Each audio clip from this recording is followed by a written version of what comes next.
Today we continue and we finish the topic of OCR 4 from Mistral, and we introduce the concept of annotations, which is really a must-have for enterprise applications. This is the ability for you to define a schema so you can instruct the model about the exact response format you want to receive from the model. The first thing we need to do is to get back to the beginning of the notebook so we can just instantiate everything we need. And additionally, compared to the previous video, we also need the pandas library, so please install it if it's not already the case in your environment. Apart from that, I will just import all the modules we need, and we will also need this function to encode the files to base 64, and of course our Mistral client, so we can communicate with the Mistral OCR. So there are two types of annotations that we will cover, and we will implement them on examples that we have seen in the previous video. So we'll try to improve these examples by adding the annotations. The first type, document annotation, is the ability to add this schema for the entire document. So you can define exactly what you want to extract and in which format from your document. And the second one, the bounding box annotation, is the ability to describe some images that are in your document. And similarly, you will provide a schema to tell the model exactly how you want it to be described. So the first document we will have a look at for document annotation is the bank statement. Here's an overview. So what we want specifically is to extract the different transactions from this bank statement. Additionally, I will take a few other items. So I will extract the account number, the previous balance, the new balance, and then the list of all the transactions. And to do that, we will use Pydantic to define the schema that we want to extract. I define two classes from Pydantic, and each time this is the similar process. So you need to inherit from the base model. So here I've got a class about transaction and a class about statement. So statement is the class really I will pass to my model that describes the entire bank statement. And from this one, I want to extract the account number, and I'm showing that this is a string. I want to extract the previous balance, which is a float, and the new balance, which is also a float. And finally, I want to extract all the transactions from the bank statement. And here, this is a list of transaction, and transaction is the other model that I instantiated here. So to document each transaction, I want to extract basically all the headers that we've got in this table. So I did date, type, description, paid in, paid out, and I disregarded the balance because I don't really need it if I want, for example, to post these transactions into my system. So I documented each of these keys that I want to extract: date, type, description, paid in, paid out. And you see that optionally, if you want to provide more details about a field, you can also use from Pydantic this field. And here you can provide a description. For example, for the date, I wanted specifically to get the date in this format, so there is no ambiguity if I'm using the American format or the other European format, for example. So here I will use a universal one, and notice that this format is not the same as the one that we've got on the bank statement, so it means we expect the model to convert the date format. After that, I tried without providing any description, and if the extraction is not good enough, we will include a bit more details, but I would really recommend you to include a description for each field for an enterprise application because you want something very robust and you don't want to keep any ambiguity. So let's run this cell, and after that we can request the OCR response. So we still use the model, Mistral OCR latest, we provide the document, and newly we will use this document annotation format that we use to pass our Pydantic model. And you see that we need to wrap it in this function from Mistral AI.extra, so import it, and then just pass your Pydantic model to it. Optionally, you can also add a prompt if you want to provide additional details about your schema. And here I used a very basic one, but this is also where I would recommend you to write something quite detailed for a robust enterprise application. Here I'm just asking to extract the following from the bank statement: account number, the statement relates to, and transactions listed on the statement. Actually, I will also add that I wanted the opening balance, closing balance as well. Let's try to run that and to extract our annotations. Maybe those, I will move them to a separate cell so we can first inspect the response. And what we can see, it's in addition to all the pages that we received from the OCR, we've got this additional key document annotation, and this is here that it contains the structured response that we requested. So now we can try to take it to extract it specifically.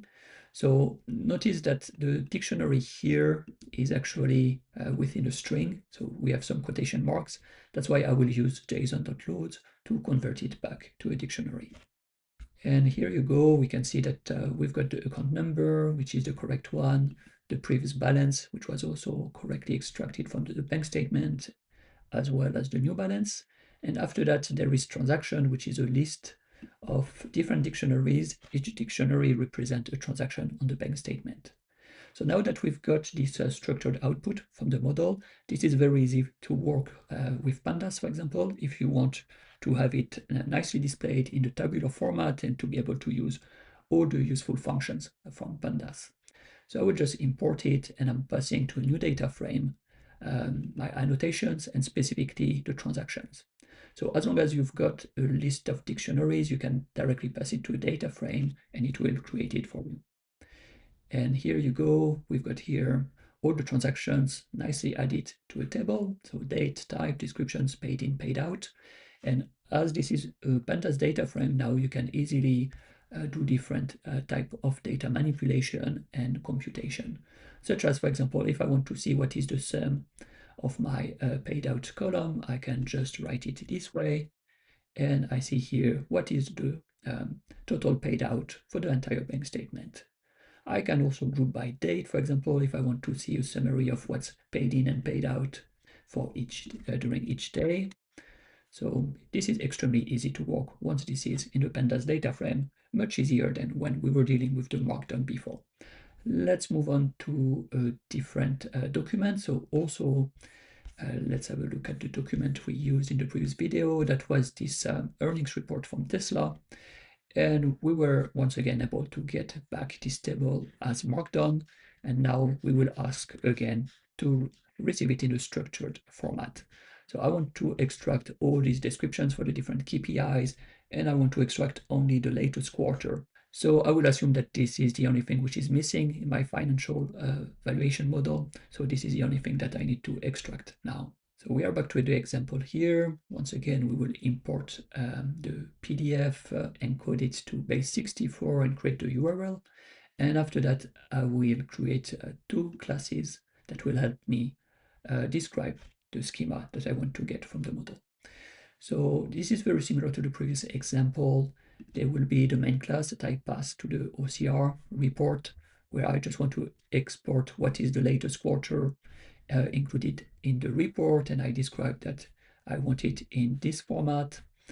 And after that, there will be line items, which is a list of different line items that I can get from the report.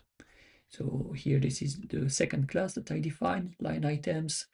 And for each line item, I want the description of the item. So what is the financial KPI that I'm extracting? And then I want to extract only the latest quarter figure. So this is a float this time. And I explain that this is the figure for this last quarter. So let's execute. Let's request the OCR to process this document. And this time I provided only the schema that I want to use, this report. I didn't use the optional prompt. Let's see if it is good enough, otherwise we'll need to get back to it and to provide an optional prompt. And we can see financial performance for 2026 Q1. And here I just printed the head of my data frame, so the first 5 entries. And I remember this figure, so I can confirm that they are all correct. Let's move on to the bounding box annotation now. So this ability to describe also images from a document. So I will use the supermarket receipt that we had this one, and I remember that it exported as image the barcode as well as the QR code. So I will create a simple class still from Pydantic. So I will call it image annotation. And the type, this time I will use a literal. So I'm asking the model to choose between the three categories that I defined. So this can be a barcode, a QR code, or other, in case it would extract any other image. After that, I also want a description, which is just a string describing the image that it extracted. So let's go back to the OCR endpoint and request the annotation for this.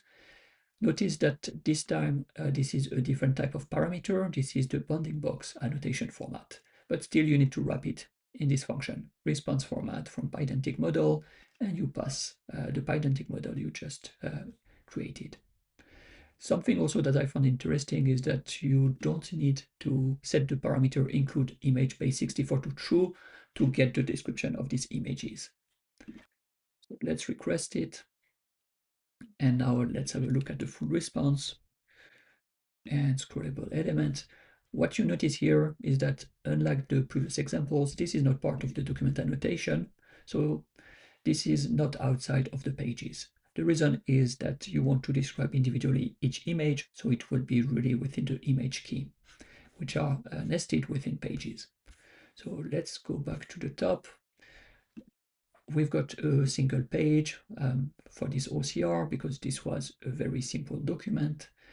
And within the images, we can see that indeed it didn't extract the base64 content for the images. However, we got this image annotation that described what is the image about. We can also see here that it respected the schema we passed. So there is a type here, and then there is a description. Once again, this is a string here, so we will need to convert it back to a dictionary. What I've done here is a list comprehension. So I want to iterate through each image that I'm getting in this first page. And for each image, I want to extract the image annotation, and I want to use JSON.loads so it converts it to a dictionary. And by doing so, I will end up with a list of annotations. Here you go, and as you can guess, we can now pass it to a data frame in case we wanted to have a nice table about all these annotations. And here we can see that it extracted two images, so one has the type barcode, the other one QR code, and we've got a description for each. So that's everything I wanted to show about annotations, and I hope that you will find some interesting use cases for this. Bye for now.